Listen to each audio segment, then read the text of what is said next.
Hey, it's Beth. Welcome. This is Smash Those Small Pads. It's a small collaboration I do with my friend Sarah, who's crafting and relaxing here on YouTube, Kathy, who is Stampin' Cat over on Instagram. And each month we just work through pads smaller than 12 by 12 and use them up. So this month, since we're heading into October, I pulled out the Doodlebug Hey Pumpkin 6x6 pad. And I am going to see if I can make it work with my 6x6 No Scraps Workbook. And for the workbook, I created it for a 24 sheet pad that didn't have cut-aparts. This pad does have several sheets of cut-aparts. You know, it is Doodlebug. They always like to include adorable cut-aparts in there. So I think I have found a way that I can make this work. So I went through and there were 6 sheets that had well, I guess 8, but I'm not going to use the list ones. I knew that right away. There was this page that has some cut up parts on it, and I do really like them, but they are not, there's, I guess, not enough sentiment focused ones that warrant me to not use the whole page as the patterned paper. So I'm going to ignore these cut aparts. And then there are these cut aparts, and there are quite a few sentiments here, and I like the images, so I think I will use that as a sentiment page. And then there are 2 of each design, so there will be 2 of those. And then there's this tag page, which I'm kind of forced to use as tags because the back side is tags. So there's no pattern paper option on that one. So what I'm going to do is if I pull this one, the other tag, and then this guy. Oh crap. Oh no, and it got my pumpkin. I like that one. Let's see if I can get this one out any better. There we go. Okay, so those are the 4 cut apart pages that I'm going to be using.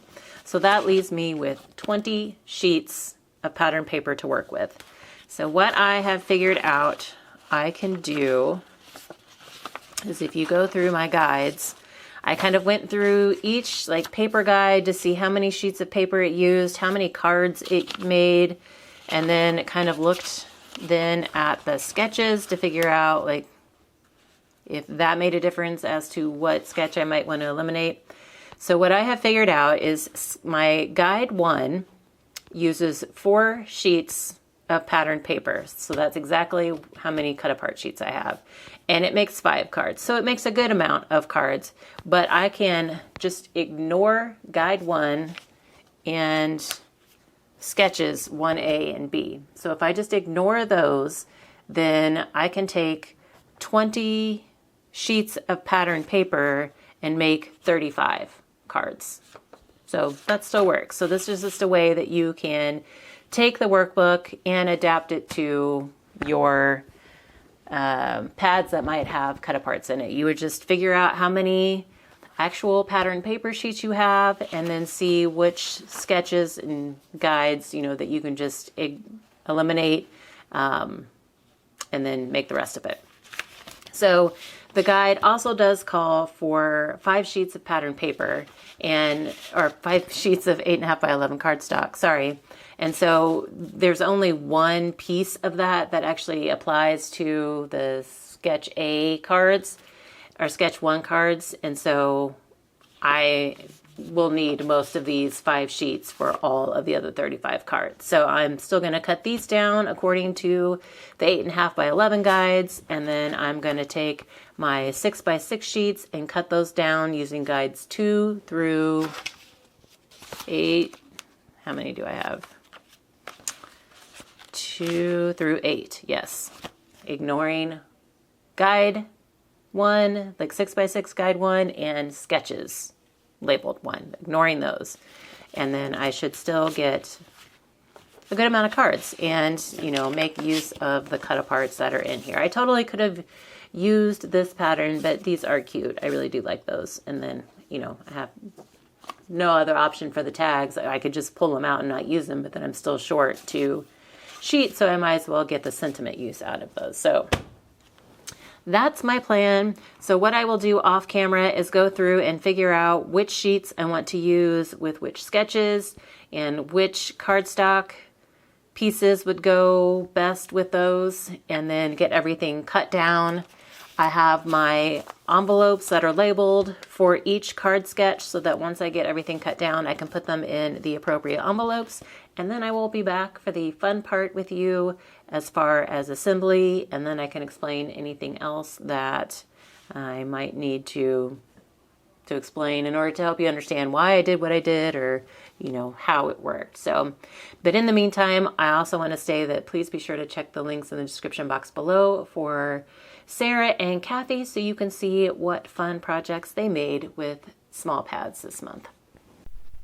I have gone through and figured out which patterns I wanted to use with which sketches, and then went ahead and cut those down. I ended up trading out some of the cardstock for more black pieces just to make it easier on myself rather than having to try and figure out what sketches needed which color of cardstock.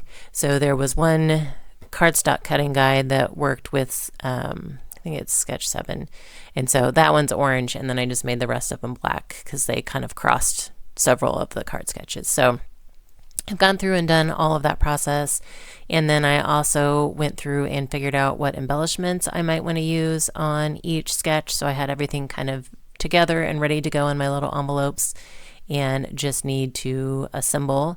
And if you have any questions on, you know, how I cut everything down, I will link my original introduction video for my workbook down below. I do go through it more in a step-by-step fashion. And if you would like to purchase the workbook, I will also link that down below along with Sarah and Kathy's links and any of the products that I've used today that are still available. So you can check out the description box. But I will say, I don't know exactly how long this took me. The video time, like the actual assembly part of the video, was just shy of 3 hours before I sped it up. So this is I think I sped it up 5 times. And that did not include, you know, my cutting and planning. So I would guess 5 hours-ish in total to work through this pad. So, you know, something that if you had a afternoon or, you know, half a day, you could probably get this done. Otherwise, I end up doing this here and there over the course of a few days. So it's something that you can, you know, leave and come back to. But just wanted to throw that out there. I do end up bringing in some additional embellishments outside of the pad, and I will show you those at the end. And then some random stamp sets from my stash as well. And I don't think they're available, but if they are, I'll link those. I'm trying to think if there's anything else. Oh, there is one big oopsie that I make towards the end, and I've left that in just to act as a reminder of what happens when you're in a hurry, because I think in that particular part of the video I had 10-15 minutes to work, while I was waiting for dinner or something, I don't remember, and was in a hurry, and I had used my MISTI before on that set of cards and had to stop, and so I was going to at least try and finish that set of cards. Didn't put my card base all the way over to the edge of the MISTI, and so my stamp was not going where it should. Luckily, I caught it before I stamped the whole sentiment, but then I show you how I fixed that and move on. So, but just a reminder that we all do make mistakes, but don't be in a hurry. Pay attention to what you're doing. Slow down. Enjoy the process. So, I think that was everything. I enjoyed working with this pad. Just, it's got pinks in it, so that's always fun for me. And just some cute Halloween images in a good mix of colors. So I don't use Doodlebug very often, and when I do, I always enjoy it. So I don't know why I don't use it more. It's a good reminder for me. But anyway, I will stop rambling on and put some festive Halloween music on and let you guys enjoy the process. If you have any questions on anything, let me know down in the comments below. Otherwise, like I said, I'll link my original video, and if you haven't seen that, you can go watch that, and that might help as well. But all right, I hope you guys enjoy and maybe even craft along with me.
shadows creep, ghosts and goblins never sleep.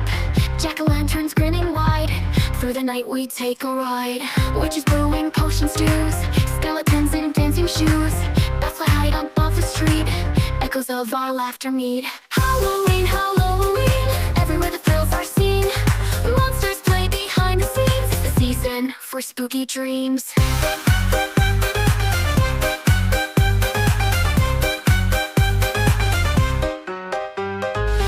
Vampires in their velvet capes, mummies roaming ancient tapes. Zombies shuffle through the night, scaring us with sheer delight. Creepy crawlies out to see, who's the bravest one will be. Haunted houses calls our names, calling us to join their games. Halloween, Halloween, everywhere the thrills are seen. Monsters play behind the scenes, it's the season for spooky dreams.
So here are the 25 finished cards that we made today using my 6x6 No Scraps Workbook number 1. And again, I just eliminated the cutting guides and sketches labeled 1. And then that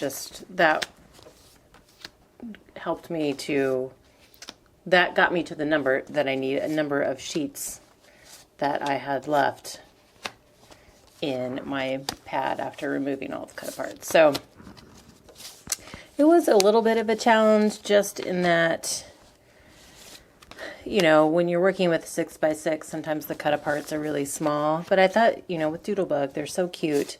And the rectangular cut aparts weren't so bad, but it was the tags that were actually the hardest to use. And I did end up pulling in some additional ephemera. So like some of these bigger tags that I had and some of the bigger pieces were some other Doodlebug ephemera packs that I had. So at one point I had some 12 by 12 version sheets of the same collection of the Hey Pumpkin. And so I had some of those left, and then I had the Hey Pumpkin Chit Chat. So that's like any of the sentiments that I brought in, that's what those are from. The larger tags were from that 12 by 12 set. And then I also had some bits and pieces from the Happy Haunting ephemera. And so those were kind of like the bigger round blank circles and tags that I kind of brought in just to add like some backers.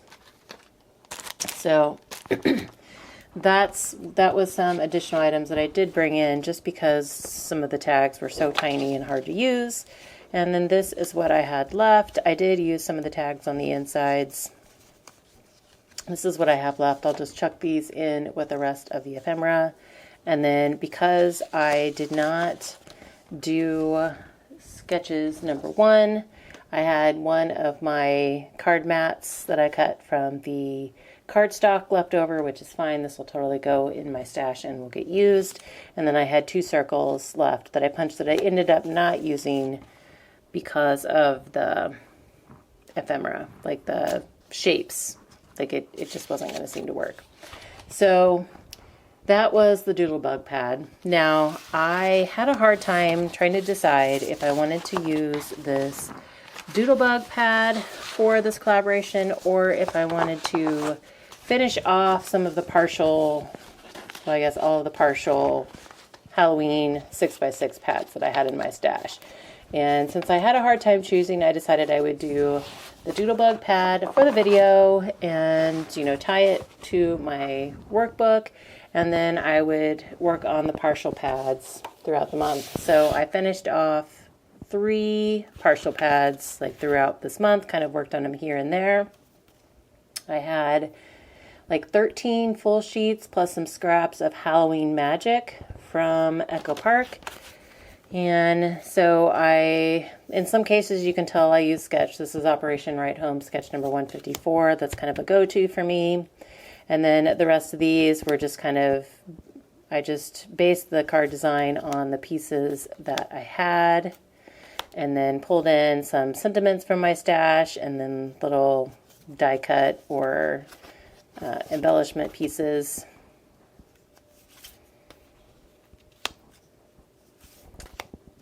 And then like this is actually, I had some ephemera from coordinating collections to go with it. So that's what some of the embellishments are too. So those were the cards I made, and then I ended up making 4 card kits. So 4 sets of 4 card kits, if that makes sense. So each one uses some purple paper. It was a kind of a primary pad that I finished off everything else of last month, and I had purple left, and so I decided to throw those into these kits, and I had 16 of those, which is why there are 4 sets of 4. So each one is kind of a different design. This is kind of like a journal size card, and then we've got different ephemera pieces and sentiments, and then like strips that go across. So what I will do with these is take a picture and kind of create a cover sheet so that when people buy these at our craft shows, they will kind of know how the card goes. Same way with this one, it's kind of like that. I've got a strip here, a square sentiment. These are like 3 by 3, and then there is a strip here. And then this one has kind of a 3.5 by 4 inch rectangle piece, I think. Then we've got like the strip and then a square sentiment. So kind of somewhat similar in design. I tried not to reinvent the wheel every time, but it was just based on the ephemera pieces and kind of what scraps I had left. So again, this one can either be like this or like this. I haven't decided. So we'll put those together and then package those up. And I usually sell the 4 card kits like for $5. So then I had 8 sheets left in this Mystic Moon pad from Recollections, and then plus some scraps. And so this one was kind of hard just in the fact that I was trying not to use, there was a lot of skulls and skeletons, and so I tried to shy away from that and focus more on, you know, because these will most likely be donated to kids. So, and on all of the cards I did finish, there are scraps, you know, per usual. So on this one, I ended up bringing in sentiments on all of them, and usually there's some type of embellishment. Like these squares, sometimes I use the back side, like this is the white side of one of these that I just use to kind of help it pop. Again, Operation Right Home, sketch 154.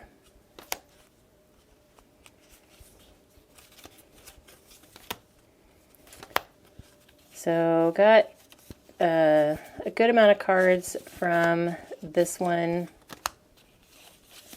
And then I had these left and really wasn't sure how to use because they were just skulls and I couldn't really, they were hard to use as strips for anything. So, but that pad is done. And then I also had, this is from Target several years ago. There were 7 full sheets plus some scraps.